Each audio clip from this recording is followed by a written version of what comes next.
Your dog is gone, and the world suddenly sounds different. The house doesn't echo the same way. The air feels heavier, almost aware of the silence. You reach for routines that no longer exist. You expect footsteps that never come. It's strange how quickly absence becomes a physical thing, almost like a presence in reverse. For 10 years, they followed you without question. A shadow made of warmth, breath, and loyalty. And now the shadow remains. But the warmth does not. Losing a dog is a quiet kind of heartbreak. It doesn't explode, it sinks. It sinks into your chest. It sinks into your pauses. It sinks into every moment you didn't realize was precious. Taoism has a teaching for this exact kind of pain. It says, when form disappears, the bond reveals its truth. Because what hurts now is not the absence of your dog. What hurts is the presence of your love, with nowhere to go. Grief appears when love has become larger than the body that once held it. And your love for them was always too large. You sit in the quiet now, not because you want to, but because grief demands a slower world. And in this slowed world, something unexpected begins to happen. You start to listen, not with your ears, but with whatever part of you is breaking. The Tao teaches that all pain carries a doorway. It's narrow, it's hidden. It only appears when we stand completely still. And losing your dog forces you into that stillness, not as a lesson, not as punishment, but as an initiation. Because the moment a presence becomes an absence, your heart enters a different landscape, one where love no longer walks beside you, but walks through you. And this is where the real journey begins. In Taoism, nothing ever disappears. It only changes its way of being. Your dog has not left you. They have only stepped into a different kind of presence. The Tao says, what is born returns, what returns continues. Life isn't a straight line. It's a circle that keeps folding into itself. Your dog's body was just the costume. The soft fur, the warm weight, the heartbeat under your hand.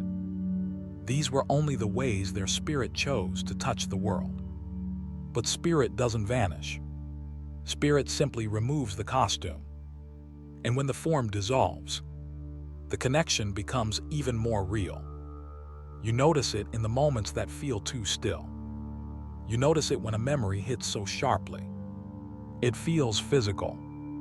You notice it when you swear you heard them sigh, or you felt them curl beside you the way they always did. These aren't hallucinations. These are echoes. And echoes are proof that something is still speaking.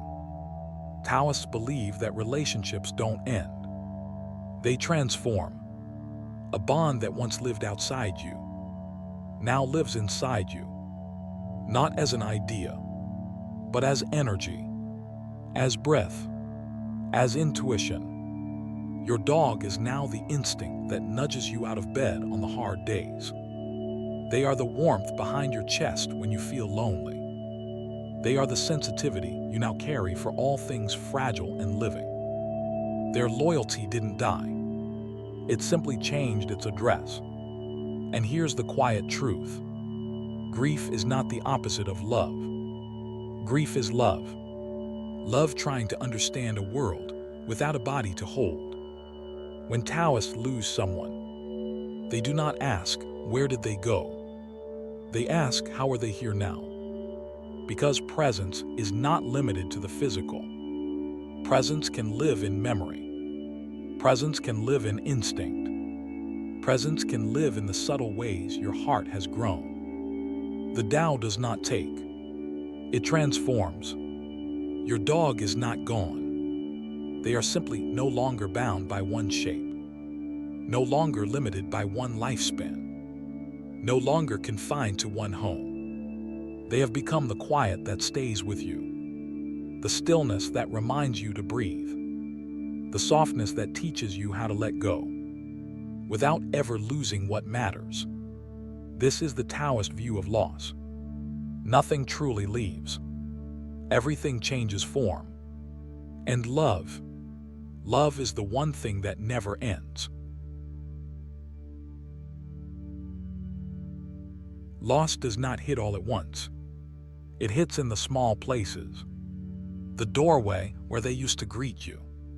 The bowl you still instinctively reach for.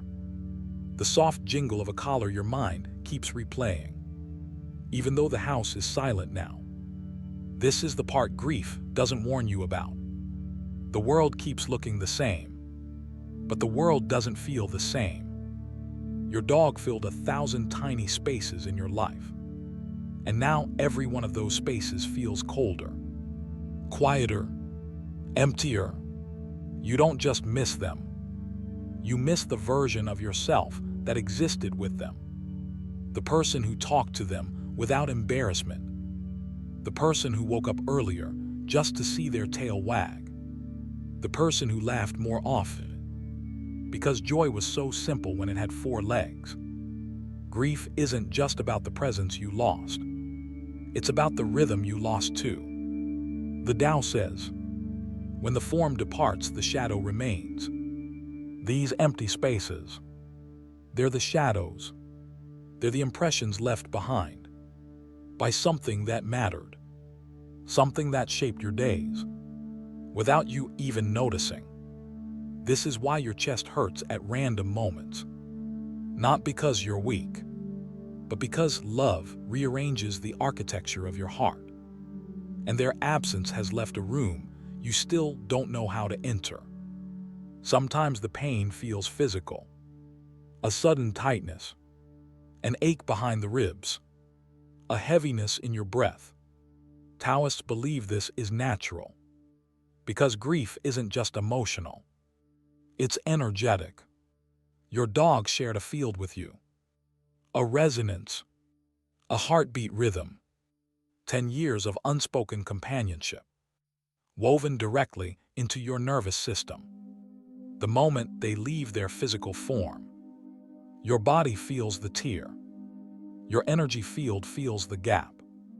This is why you walk into a room and feel something missing, even when everything looks the same. It's why you sit down and your hand drifts to where their head used to rest. Before your brain even remembers, the body remembers what the mind hasn't accepted yet. But here is the hidden truth the Tao teaches. Empty spaces are not just places of loss. They are invitations. Invitations to feel, to honor, to slow down, to breathe through the ache, instead of hiding from it. Grief is the echo of the love you built together. And every empty space in your home is simply that echo finding a place to land. One day, the emptiness won't feel like pain. It will feel like softness, like gratitude, like a gentle reminder of a life shared deeply. But for now, let the emptiness be empty. Let the ache be felt. Let the shadow stay as long as it needs. This too is part of love. When a dog leaves this world, our first instinct is to ask, where are they now? Not as a philosophical question, but as a plea, a whisper, a quiet ache looking for direction. Taoism has an answer, and it's far gentler than you might expect. The Tao teaches that everything with life has qi, a breath, a current, a warm spark borrowed from the universe. When the body ends, the qi does not vanish. It simply returns to the field it came from, returns to the great flow, returns to the rhythm beneath all rhythms. But for beings who lived with deep affection, like your dog, that qi doesn't just dissolve.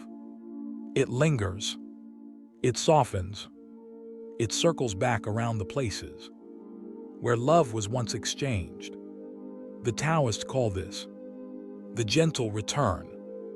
Your dog's spirit isn't trapped. It isn't wandering. It isn't lost. It has simply slipped into a subtler form. One you can't see, but one you can still feel. Have you noticed it? The moment you wake up and swear, you heard them shake their ears. The way the air beside you feels warm. For no reason. The sudden memory that arrives, right when you needed comfort. Taoism would say, that's not coincidence. That's resonance. Because bonds created in sincerity don't break when the body breaks. They continue as a type of spiritual echo, a signature of love that remains connected to you. In Taoist cosmology, dogs are considered beings of pure yin-earth energy, loyal, grounding, steady. When they pass, their spirit becomes even lighter, even calmer, even more harmonious with nature. They return to the Tao, the same way a river returns to the sea, not as a loss, but as a homecoming. And here's the part nobody tells you. A being that lived in unconditional love leaves an imprint in the world that does not fade. It blends into the wind that brushes your arm.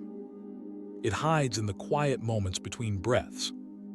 It becomes part of the background hum of your daily life, not haunting you, but holding you, not watching you, but walking with you from a place beyond form. Your dog is not gone. They have simply changed their way of being with you. No longer beside your footsteps, but inside your field. No longer following your body, but following your heart. And in the Taoist view, love like this does not break. It transforms.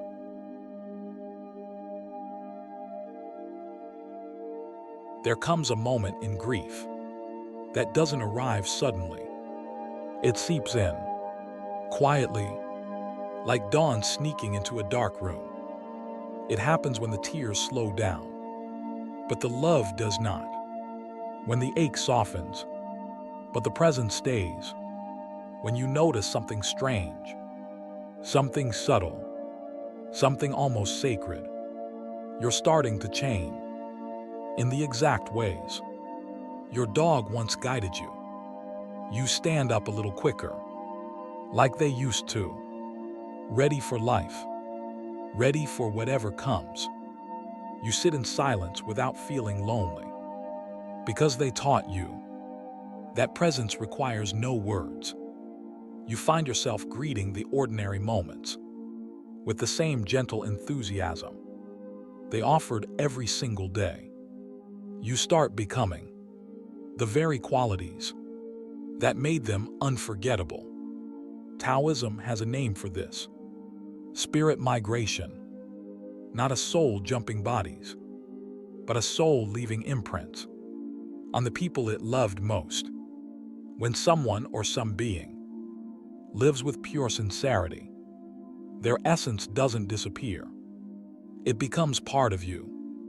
Your dog didn't just walk with you for 10 years. They shaped you, softened you, opened you, trained your heart the same way. They learned to wait by the door or rest their head on your knee. You inherited their calm. You inherited their loyalty. You inherited their ability to love without reason. Losing them didn't remove them from your life. It wove them into your character. This is why Taoism says, when the form dissolves, the teaching remains. Your dog was not a pet. They were a silent master, a teacher disguised in fur, a reminder of how simple love can be when we stop complicating it. And now, slowly, quietly, beautifully, you are becoming the version of yourself they always believed you were. The version who breathes deeper, who loves softer, who forgives faster, who sees the world with kinder eyes. Their mission was never to stay forever.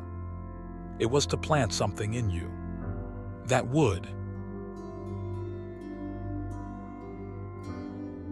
There is a fear we don't talk about, a hidden one, a quiet one, the fear that if you stop grieving, you'll stop loving, as if healing means forgetting, as if letting yourself breathe again is some kind of betrayal. But here is a truth you need to hear out loud. Grief fades. Love doesn't. Pain is a reaction. Love is a continuity. Pain belongs to the moment. Love belongs to the soul. You don't honor them by hurting. You honor them by living in the way they always hoped you would. Because think about it.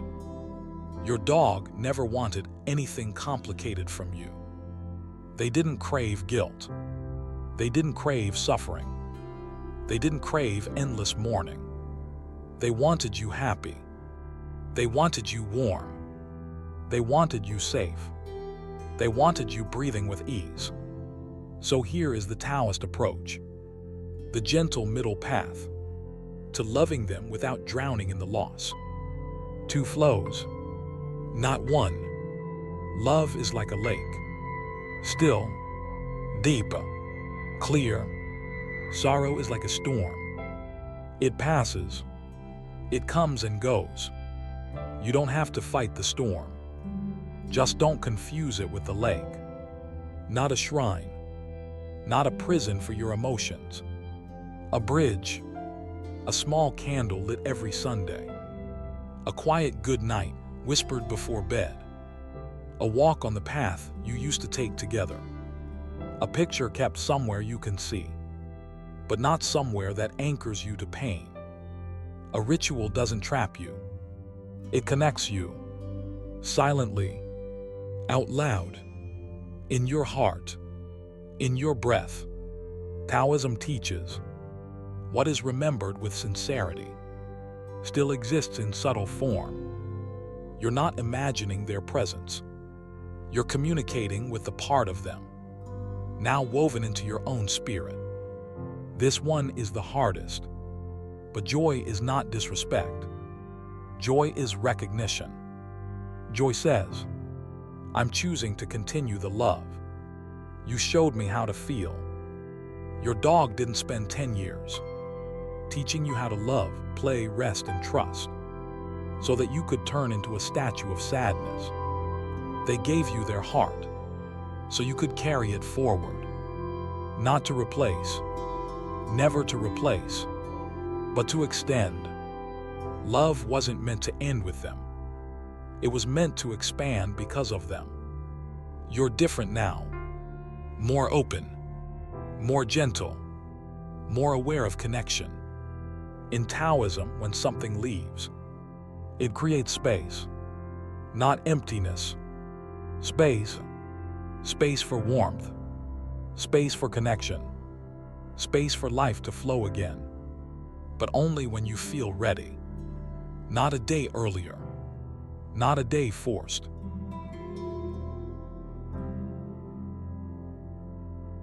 So here we are, at the quiet end of the story. The part where the world expects you to move on. But you know better. You know that grief doesn't end. It only changes its temperature, its volume, its weight in your hands.